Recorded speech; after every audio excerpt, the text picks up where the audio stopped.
I first got into photography when I was in high school. I was very lucky. I was one of those students who found what they loved very early on. I think I was 16 years old when I first started taking photographs, and very quickly realized that I loved it, and very quickly decided that this is really what I wanted to do. So I've really had photography as a goal in my life for a very long time now, and something that I've always worked towards. My photography teacher in high school was a man called Byron Baldwin, who taught photography at Morris Park High School here in Charlotte for over 30 years. And he's a well-known photography teacher. He has taught many professional photographers in the region. And it was, you know, he had a profound effect on me, a profound influence on me when I first had him.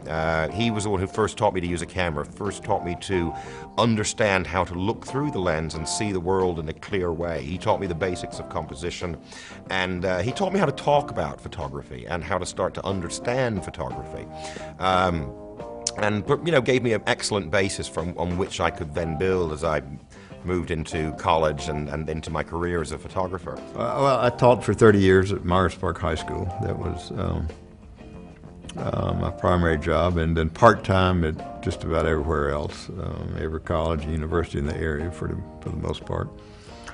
And I was one of the founding members of the Light Factory in 1973. And that was just a bunch of photographers getting together and once a month, and eventually, you know, having a gallery where we could hang things on the wall. And it has gone through many iterations since then, and it's quite successful now. So that was it was nice to see that succeed. Byron Baldwin now teaches here at Central Piedmont, all in the same department. So it is wonderful to teach, to have as a colleague somebody who was once my very first photography teacher. It's nice working with him here. It's nice that the two of us both have, I think, an equal amount of effect on the students. And even though he was my teacher, and I photograph in a somewhat similar style, perhaps, to him. Our opinions have often quite differed over the years, and over time the kind of subject matter that we have gravitated towards has become quite different. So I think we often have, you know, there's still a lot of differences between what we teach. Byron likes to work in the studio more. He enjoys the digital darkroom more. I enjoy outside a little bit more. I enjoy the traditional wet darkroom perhaps a little bit more. So there are certainly differences. I've really had great experiences with my instructors here at CPCC. My first photography class ever was with James Spence. It was photo appreciation, and one of my favorite things about it was all the time he spent just showing us both his own images and images by other photographers to inspire us and give us different ways to think about recording an image and different visual ideas and things to look at to photograph. Byron has also had a big influence on me. When I first took his class, he was putting together an exhibit at the Light Factory of his friend Steve Pirelli's photography. And that was one of the first things to really get me interested in street photography. And all these moments that a lot of people wouldn't notice that can make a great photograph. I had a really good experience with the professors and instructors at CPCC. They were very intentional about experiential education, not just instructing us in the classroom, but also taking us outside of the classroom on plenty of field trips to places around Charlotte and even as far away as the Outer Banks and the North Carolina mountains. Yeah, when I take students to galleries to see exhibitions, basically it's to show them what other people have done with the same ideas that they're working with. And often that can be very revealing. You know, an idea that someone else has pursued may never have occurred to them as something that they might do. You know, people who are accomplished enough to have their work hung on the walls and exhibits, you know, are worth paying attention to. You can learn a lot from what other people have done. What I absolutely love about photography, though, is perhaps its sheer potential for showing both the beauty and the tragedy of our world.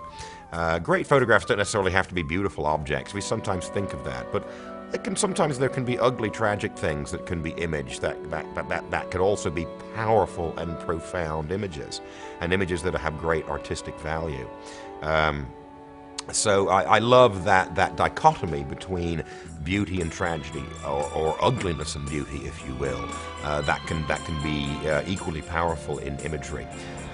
I really love how it forces me to engage the outside world to make art. I'm really introverted, and I have to go out and find things to take pictures of, and there's a sort of interaction with your environment that I really enjoy. What I love about photography is it has gave me this sense of passion inside of me, something that I have been kind of looking forward to for a long time that I have not been able to find. And when I started the school here and started taking photography, when I started going to James's class, he is such a great speaker that it just really inspired me to go out and start shooting. And the more I shot, the more it just made me feel like this warm, fuzzy feeling inside. And it just continues to do that no matter where I'm at. It just brings out the total happiness and joy in me to be able to capture an image on camera and then go back into the darkroom and see it develop as a photograph. It's like magic, and that's all I know how to describe it. I love photography's ability to have a dual role as both signifying something about the world and something about the person that took the image. When you photograph something, you by definition you're making an image of something, and so therefore you are producing a document which reveals information about something out there in the world. But at the same time, what somebody has photographed and the way they have photographed it signifies something about them as well. So there's this reciprocal to nature to what you photograph. You photograph something, and in that way you are observing it and creating an observation. But that observation in reverse also, in a way, can create a situation where you start to reveal something about yourself. So there's that aspect of photography that I also love. My interest in photography came, I took a course in college that didn't inspire me at all, but I learned some technical skills. And mainly I used photography just to photograph friends, and I was in the Navy, took some pictures then. But one morning in Charleston, I was in Charleston in the Navy, there was some fog that rolled into the battery, and the way that the fog and the trees interacted, I took a picture there that sort of spoke to me. I said, well, this is well beyond what I had done before. And I thought, well, there's some possibility with this that I hadn't considered before. So I started taking it a little more seriously and pursued it from that point on. And it's been good for me. My name's Jacob Yunt, and I've been a student here at CPCC for about 3 semesters now.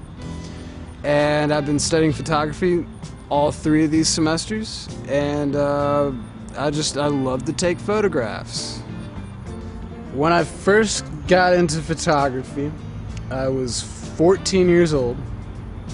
I was in a little garage band, and they had kicked me out, and so I put down the bass guitar, and literally the same day, this is 2006, I picked up a camera, and I was really bored, and so I just started taking pictures of my friend for his MySpace, and I don't know, I kind of liked it, you know. I felt kind of cool, and I was doing something, and it looked good, and so it just kind of started from there, and I haven't really stopped since then. How do I prepare myself to take a photo? That is, and that varies depending on what kind of image you're taking.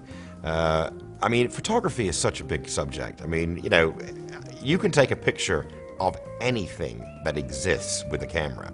So thinking of it that way, in a way, photography can therefore touch upon anything in the world. So in a way, photography can touch on any subject. So it depends what you're photographing. If I'm doing a job, commercial job for somebody, then it's a different approach. Then it's about preparing perhaps the studio. If I'm doing an on-location shoot, it's about scouting the location before you actually go there to take the pictures. One of the rules of on-location photography, like architectural photography, or if you're doing a wedding, you go to the building and you look at it, observe it at different times of day from different points of view to know when you should go back there and at what time. If you're shooting a wedding, for instance, you should always go to the location where the reception is going to be, or where up to the church at the time at which it's going to be. See where the lighting is coming from. Figure out where you want to stand. Maybe bring some people with you as test subjects, so you do some test shot shooting. That kind of thing. So when you do get there, on the day of the event, you've been there before. It isn't the first time you've seen the location. You're familiar with it. You know where you want people to be. It makes it smoother and easier for you. You'll take better pictures, and you will obviously seem more competent to the people that have hired you. To me, specifically as a documentary photographer, making an image means having a longer awareness of a timeline of what's happening in front of me than you would normally need to have in order to have an interaction with a group of people or an event. I need to enter that situation prepared with knowledge of what's going on and the history of the events that led up to it, as well as the people involved, and then be able to sort of project over the next few minutes to hours as best that I can using past experience what's going to go on, so that I can position myself to capture the shots, the type of shots that I want to, and the kind of shots that illustrate what is going on in any particular event. Now, there is a lot more to it when you are taking, for instance, when you're shooting art photography. When I'm out shooting images that, for me, are images that are my creative work, my portraiture, my street photography, my images of the natural world. In this case, there is a different things that I do to prepare to take photographs. Since now I am focusing on artistic creativity, I want to find that artistic creativity inside of me, not just in my mind intellectually, but also in my heart. And often that takes time, literal time. So I might, for instance, if I'm going to do some nature photography, my favorite thing to do, and I go on a hike in the woods or something, perhaps I'm in the mountains, I don't just go off and start photographing right away. It often takes time. It is this process of getting into the right mental framework where your mind is clear, and when your mind is more clear, you are able to more clearly see your surroundings. My favorite approach is to just go out and walk around, just around my neighborhood, or find some new place I've never been to explore, and I just sort of photograph what I find. I like that I have to be thinking about what I see and noticing all the little details to photograph. It's just the way you live. The things you read, the films you watch, the music you listen to, the life experiences you have, all those feed into the way you see the world. An example, a Larry McMurtry book I read a number of years ago called The Last Picture Show. It was about a picture show in a small town that closed, and then the work of Everett Hopper, a painter whose work I admire a lot, the way he uses light at night. Those two things working on me enabled me to see a picture one time of a movie theater at night. And I took that picture. That led to taking another picture, then another picture, all in the same part of town at the same time of night. But I would never have seen the original picture if I hadn't have experienced Hopper's work at night and Larry McMurtry's book. And so that's where those photographs came from. I would never have seen that otherwise. So that's the way I prepare myself to photograph, is to absorb other things and to have a lot of life experiences. The photographers who have inspired me, I'd say a lot of them are the early women photographers like Mojen Cunningham and Julia Margaret Cameron and Gertrude Kiesebier. But I also enjoy the surrealist photographers like Man Ray and several others. They're the ones that really went out to make photography an art form and to change the ways that artists and especially photographers, can express themselves through photography. Photography is a marketable skill in many ways. It can be, there's a wide variety of different commercial applications for photography. Since its very inception, it has been something which people have been willing to pay for. In the very beginning of photography, photographic portraiture initially became the first big commercial application of photography. It makes sense. There were all of these people around who obviously never had their image taken, had never been photographed. And so it therefore became a wonderful thing to do, to have your picture taken.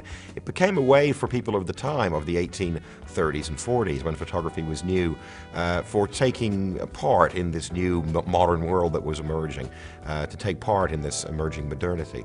And so that was its first marketable skill, and its first marketable application. Since then, however, obviously it has expanded, and there is advertising photography of all sorts of things. That is one of the most common ways a commercial photographer would work in advertising.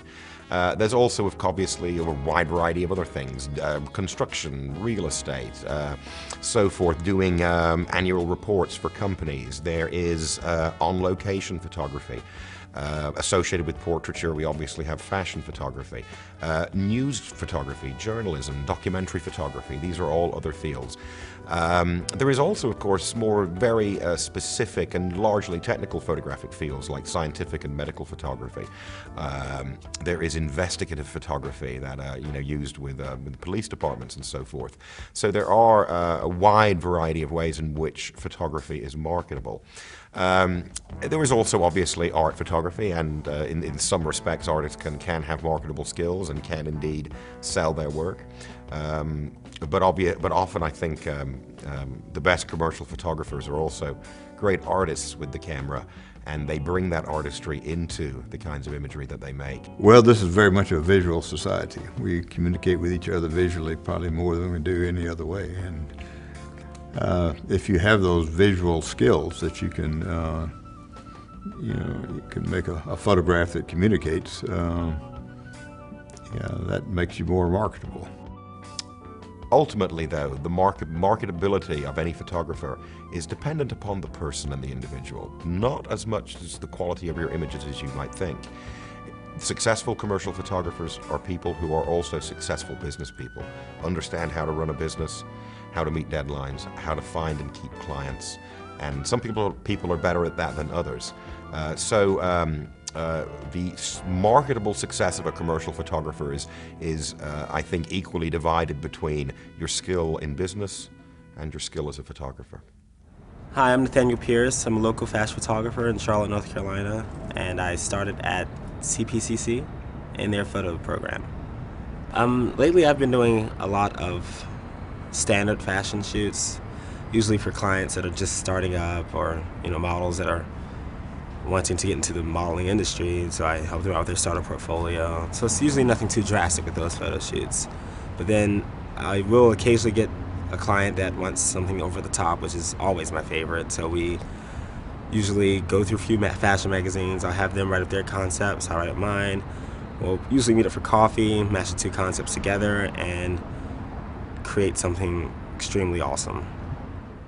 10 years in the future, photography will have obviously advanced advanced technically. There are always been technical advancements in photography. They're always happening. I think its essential qualities will be the same. In the history of photography, 10 years isn't very much. I think in terms of specific changes that we're going to see over the next 10 years, obviously the one main thing is the new big advancement in camera technology is what are known as high dynamic range cameras, which is really the first big change in the way the lens has been used since the time the camera was invented. So I think most cameras will probably be high dynamic range cameras within 10 years. And that just means that we're going to have an even higher level of clarity and an even better level of exposure and an even better ability to show a greater depth of field. But this is going to happen both with video cameras and film cameras. So that's certainly something I'm looking forward to. Can anybody shoot a fantastic photograph? That's a good question. That's a good thing to suggest. And you have to say that yes, anybody is capable of taking a fantastic photograph. but largely that would be a very happy accident. But photography is a medium, perhaps a medium unlike any other in the arts, that accidental masterpieces can be created, and that has been something that's happened throughout the history of photography. It's not something all photographers always want to hear, but it's true. Occasionally somebody can just get a masterpiece by being in the right moment at the right time, by seeing the right thing at the right time. Anybody can learn to be a competent photographer. Anyone can learn the skills. I'm suspicious of people who think that they're gifted. They can really see things. That's a rare occasion that happens. Most people have to learn from the beginning and just learn all the craft. And when people refer to people as being particularly gifted or talented, it's usually a lot of hard work that goes behind that. And that's where your skills come from. Is there such a thing as a photographer's block? I really think there is such a thing, and it is similar to writer's block. It is, and that moment where you're just not sure where your next great picture is coming from. I've had that feeling many times where I feel like I've already taken my last great picture and I won't get another one. But of course you do. But sometimes there is this block. Sometimes you go out to take photographs and you just don't feel inspiration. You're not seeing anything that is calling you to photograph it. I think the way around that is to just take pictures and maybe not think about it too much. Perhaps maybe you get a block because you're overthinking about it.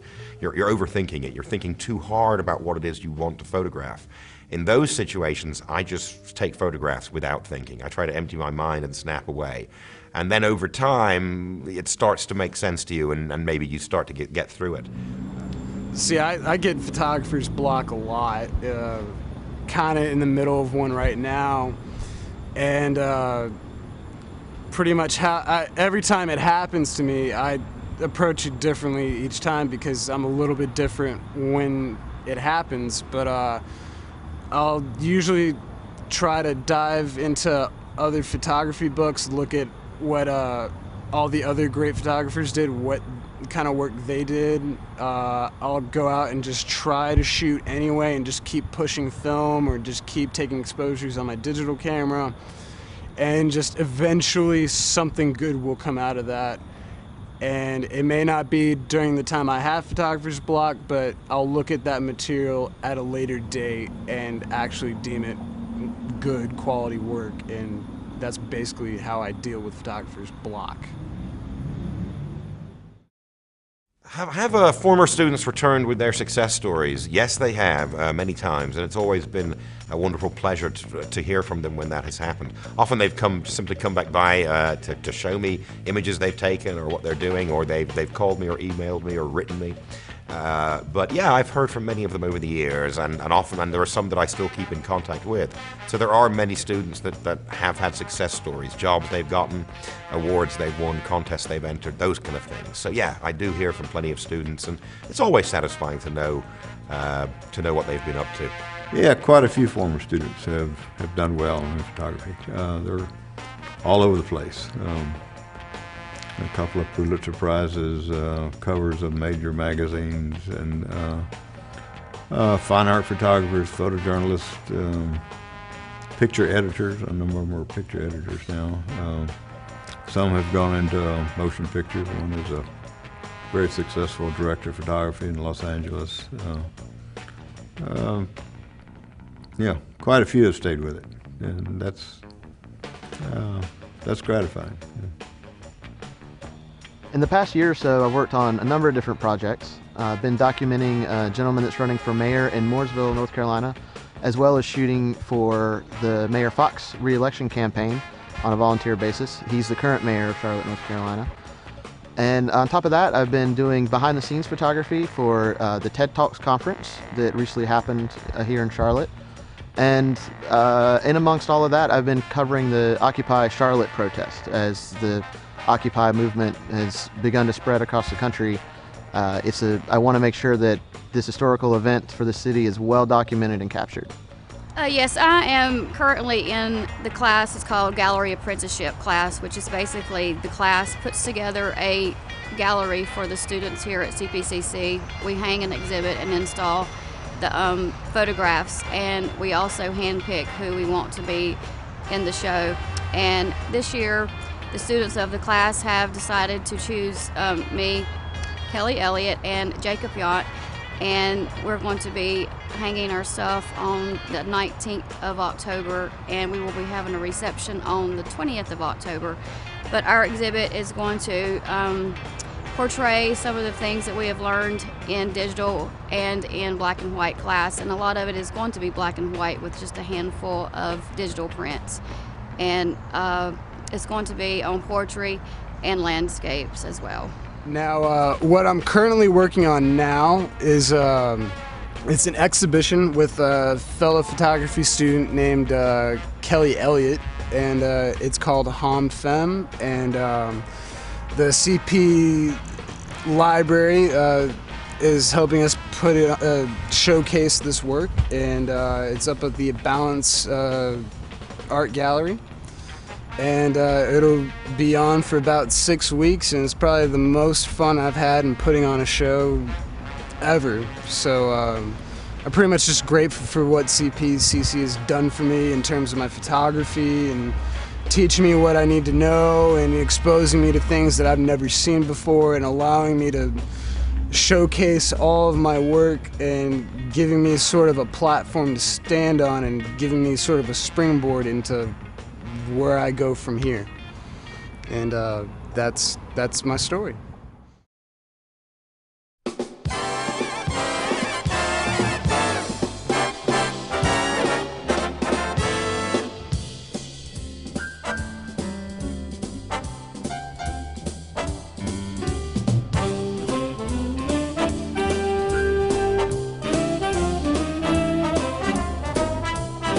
Problem was, I couldn't ever, my videos, I just couldn't ever come up with anything creative. I was real creative as a photographer with video. All I could ever do was copy other people's stuff. I could just do like mock satires of things from I'd seen on TV. I could never think of anything original, you know? And so it was just harder. And also the whole idea of video was I had to work with a team, you know? And that's the big difference is it's a big crew, you know? And that was a little harder. I find I like to be in front of the camera more than behind it when it came to video. But with photography, you know, anyway, whatever. Plus, we had a brutal video teacher. You think George is bad? My God. We had like Sergeant Dan, we used to call him, because he refused to call anybody by their first name. Everybody was just last name until you'd proven yourself to him that you were a decent video person. You know what I mean? I remained Spence for 2 years. You know what I mean? I don't think I ever got my first name. All right, sorry. I'll shut up now and start doing it properly.